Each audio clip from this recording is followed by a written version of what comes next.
ഈശോ മിശിഹായ്ക്ക് സ്തുതിയായിരിക്കട്ടെ.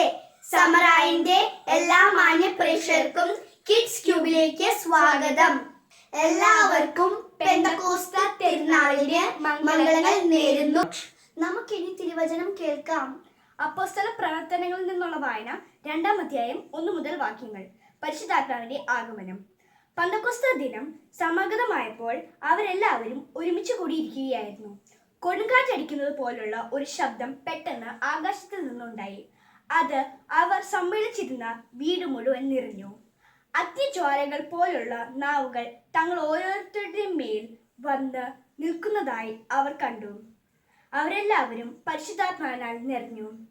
ആത്മാവ് കൊടുത്ത ഭാഷണവരം അനുസരിച്ച് അവർ വിവിധ ഭാഷകളിൽ സംസാരിക്കാൻ തുടങ്ങി. നമ്മുടെ കർത്താവിന്റെ സ്തുതി. ദിയ, നിനക്ക് പെന്തക്കോസ്ത തിരുനാളിന്റെ പ്രത്യേകതകൾ അറിയാം.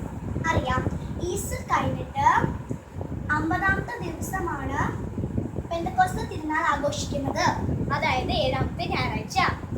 സേനൂട്ടിശാലയിൽ ധ്യാനിച്ചുകൊണ്ടിരുന്ന കന്യാമാതാവിന്റെ മേലും ശ്രീഹന്മാരുടെ മേലും പരിശുദ്ധാത്മാവിനെ അയച്ച ദിവസമാണ് നാം പെന്തക്കോസ്ത ദിനമായി അനുസ്മരിക്കുന്നത്.